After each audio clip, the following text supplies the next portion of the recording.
Hello, my name is Ian Goulding. I'm an international expert in food safety, working for the EU Sri Lanka Trade-Related Assistance Project funded by the European Union.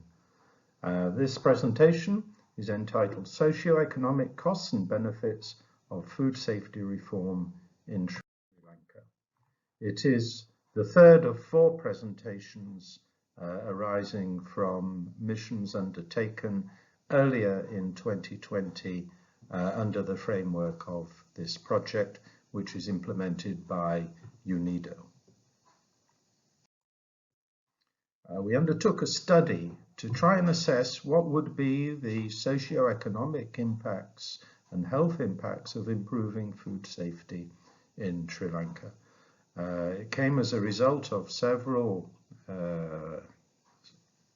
activities undertaken in the last few years by FAO, the launch of a food safety reform process by the Ministry of Health, and the establishment of a steering committee, and work commencing on a draft national food safety policy. Bearing in mind also that the EU has committed to financing a project support to food safety and quality in Sri Lanka, and this study provides some important context to that investment. To assess the impacts, we had to undertake a scenario analysis. Scenario 1 was looking at the status quo, and scenario 2 was what would happen if there was food safety reform. And we considered for the economic part 15 categories of food exports, using the assumption that improved food safety conditions of exported products would result in better market penetration of export markets because there would be greater compliance. So, of course, when you're undertaking scenario analysis, we had to make certain assumptions. Key ones were that the state would invest upfront $30 million or equivalent in building and operating improved food safety controls over a 10-year period, and that there would be, of course, impacts requiring investment by food business operators and also elevated costs in terms of the operation of their food businesses. In terms of the overall cost structure, looking at the economic aspects, we can divide costs of improved food safety between those which fall on the private sector, because of course if new regulations come in, there is a requirement for investment. If you put new food hygiene regulations in, you have to upgrade your plants, improve lighting and ventilation, stainless steel tables, train your workforce, and so on. And these all incur additional costs. Plus your operating costs increase because of the higher levels of hygiene and food safety controls which need to be applied. Similarly, government sustains, the public sector sustains additional costs in terms of strengthened control systems, more inspectors, better laboratories, and more sampling and testing and more inspections. So there are costs to having safer food. You cannot deny those costs exist, and these were some of the ways in which we categorized them. There were various data sources. Importantly, in terms of the impacts, health impacts, we used the WHO estimates of the global burden of foodborne diseases, but we also used various trade data and enterprise data from different sources. So in terms of the costs which would be incurred by food business operators, we identified that it would be quite likely that over a 10-year period, the exporters themselves the actual export enterprises, would have to invest somewhere around $250 million to upgrade their facilities.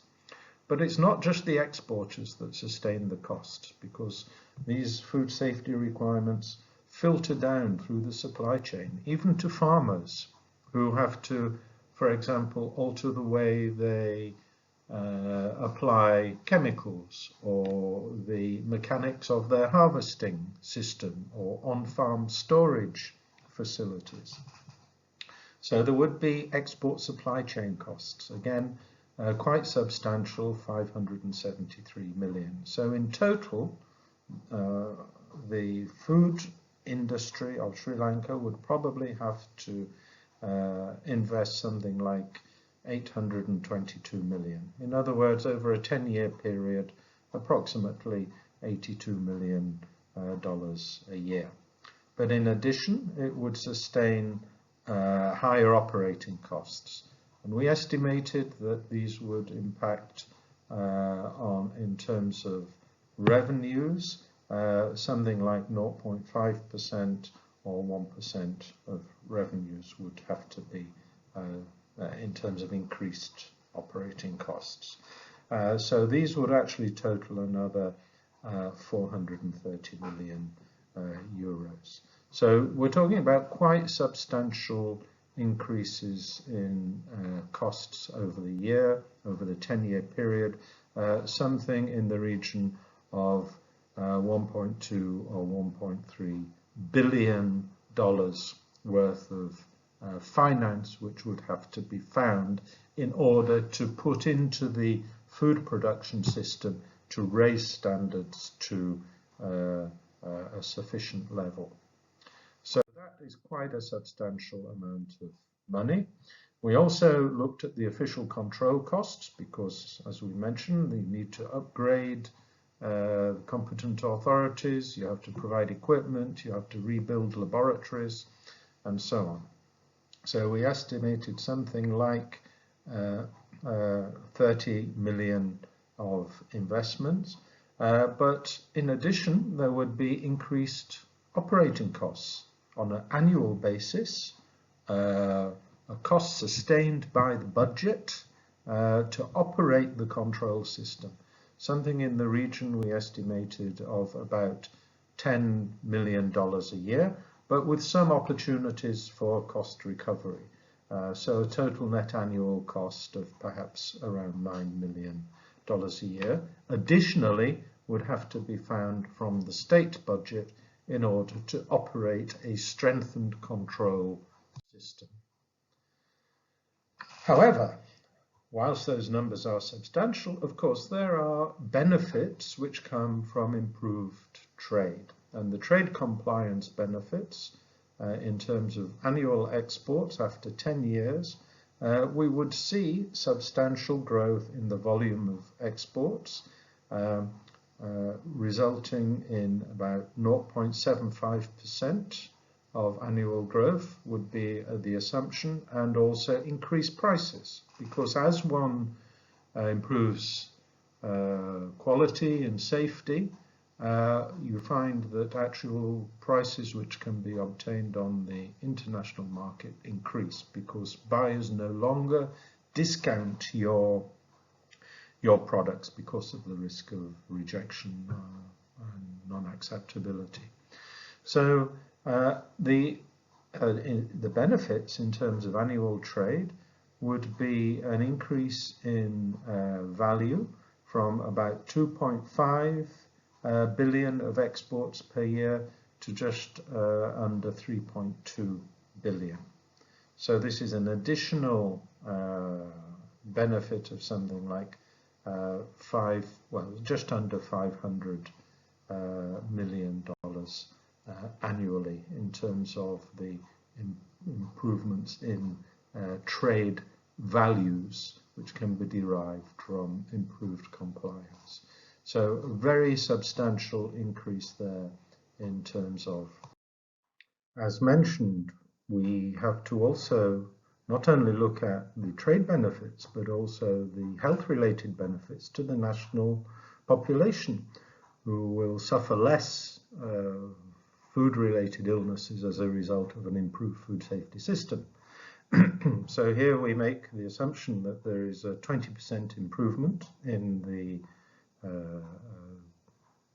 rate of foodborne illnesses. In other words, it goes down from about 22% of the population every year suffering a foodborne related incident to 17%. So substantial reduction in the number of illnesses and deaths, and a massive saving in terms of the annual years of productive labour which are lost. And this we can factor by GNP per capita, and we can reduce the annual losses to the economy from the national population from something like 539 million US dollars to 431 million. So there's a saving of about $108 million to be made just in terms of improved productivity of the national population as a result of them being healthier with a proper food safety control system in place. So leads us into a overall analysis when we look at the summary of the total costs and benefits on this slide. And it's important, the important part is this part here at the bottom of the table, where we can compare the overall costs and benefits. So the costs to a national food safety authority in the region over a 10-year period, we're looking at about $122 million altogether. The cost to industry, substantially greater, in other words, about $1.2 billion.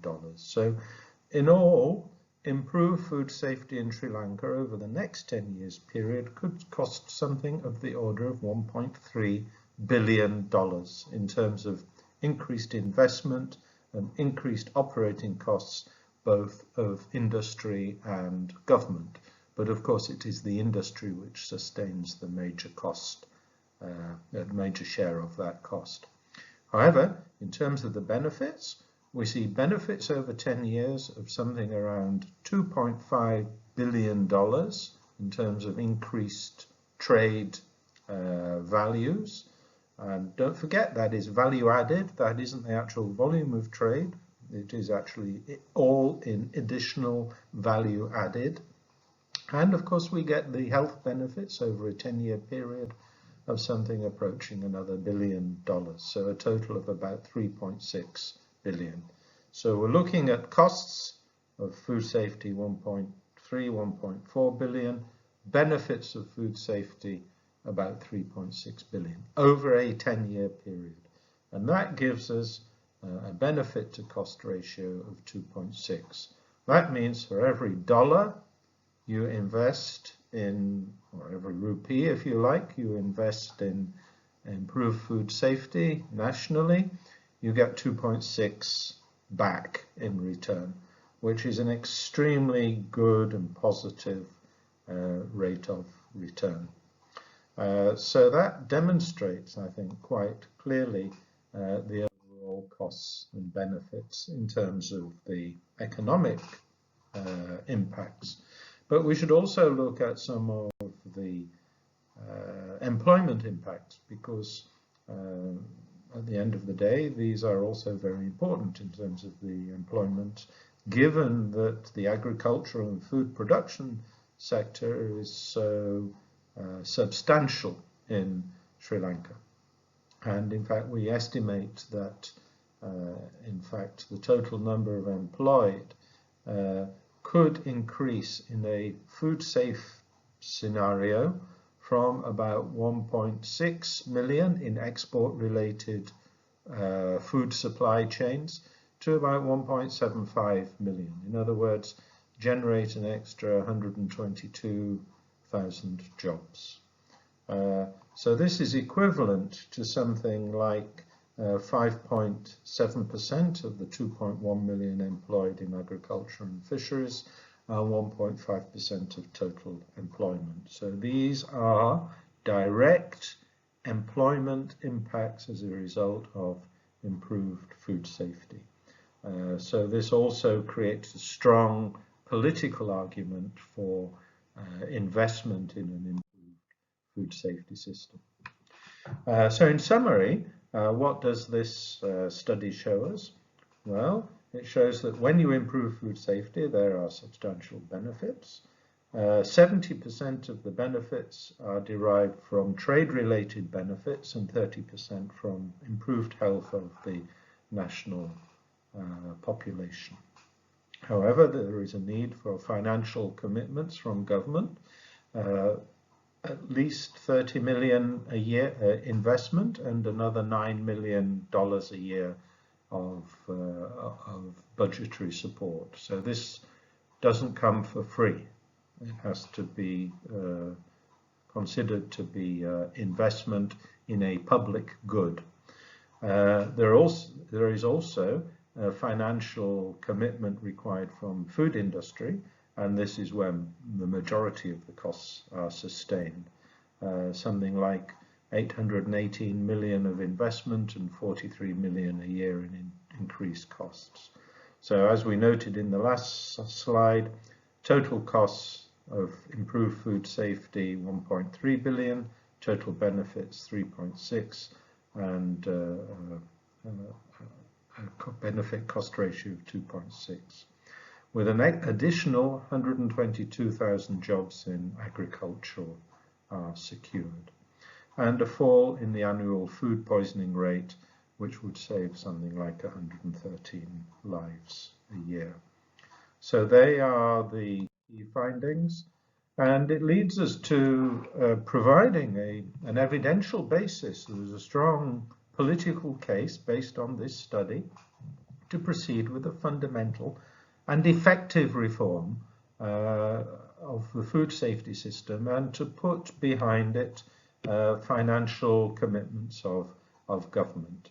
And it also demonstrates that the rationale for food safety is not just to generate improved health for its own sake, but there is a very strong argument in terms of economic and social conditions and their improvement through improved trade, which can be derived from a stronger food safety system and reform of the existing situation.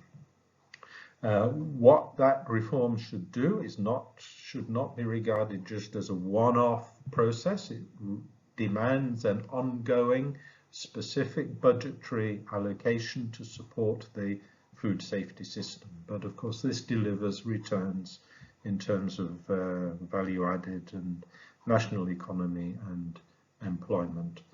It indicates that any cost recovery by a future authority is just going to be a drop in the ocean, and it should be limited. Industry sustains way more costs of compliance other than paying small amounts to government. So industry sustains enough compliance costs through having to upgrade and operate more expensive systems. But what it does illustrate, this exercise, very, very clearly, that improving regulations and improving controls on the part of government is on its own, might be necessary, but insufficient to improve food safety. There will be a need to generate new financial instruments to be available to the agricultural and food industry to allow them to upgrade factories, plant, equipment and practices. No amount of stronger official control will have any effect whatsoever unless business operators have access to finance to respond to those stronger regulations. So there is a need also to consider financial instruments to support investment, whether that's loans, grants, banks done by public sector or private sector. They are things for government to decide, but there must be finance available, particularly for smaller scale operators, of which there are millions in Sri Lanka, who are highly susceptible to the impacts of stronger controls. So unless those financial mechanisms can filter down to small-scale operators, you are not going to get the improvements in food safety, and you're not going to get any of the benefits of improvements in the food safety system. So I think there's plenty there for policymakers to actually consider, bearing in mind overall there is a very strong case to move ahead with food safety reform. Thank you very much for your attention. If you'd like any more information, please do not hesitate to contact either my Chief Technical Advisor or myself directly at these addresses. Thank you very much indeed.